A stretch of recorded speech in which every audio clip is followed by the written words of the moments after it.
Good morning, I'm Gerhard Mathangani with today's Sports Brief. We are hitting the home stretch of the college baseball season.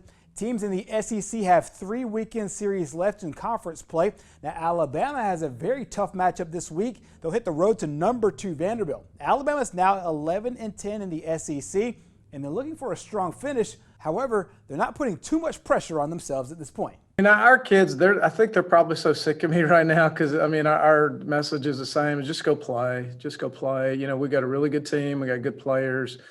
Every weekend's a big weekend. Every weekend you're playing a good team. So just go play. We don't need to add to anything. We don't need to try harder. When you get to week 8 of SEC play and you're 11-10 and, you're in the mix for the postseason, then they're all big. Every game's big. Every weekend's big. So just like every other SEC weekend, a tremendous challenge. Vanderbilt, very talented club, really high-end pitching, especially on Friday, Saturday, a good offensive club. Our kids are excited. We're excited for the challenge of Vanderbilt. We're excited, to be where we are and expect us to play really well this weekend, compete at a high level, and play our best baseball down the stretch here. Meanwhile, NASCAR has unveiled the new cars that will zoom around the track at the Talladega Superspeedway and other tracks on the circuit. The next-gen cars will feature a new look and also new specs that will match modern-day passenger vehicles. The cars also feature a new front and rear bumper for added safety, as well as larger brakes.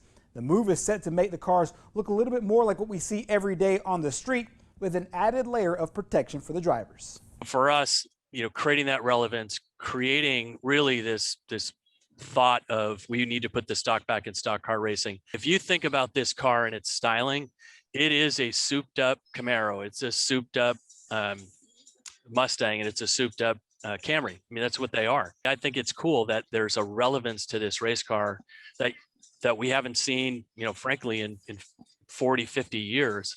And most importantly is I think the racing is going to be better. I'm no engineer, as everyone knows. But I think you look at the aero, the wake or the dirty air that comes from the existing car, the ability to reduce that, which this car does, or I've been told that's what it does. And then, the bigger tire patch and the wider tires with a softer compound, I think will again create what I already believe is the best racing we've ever had, and will create even better racing.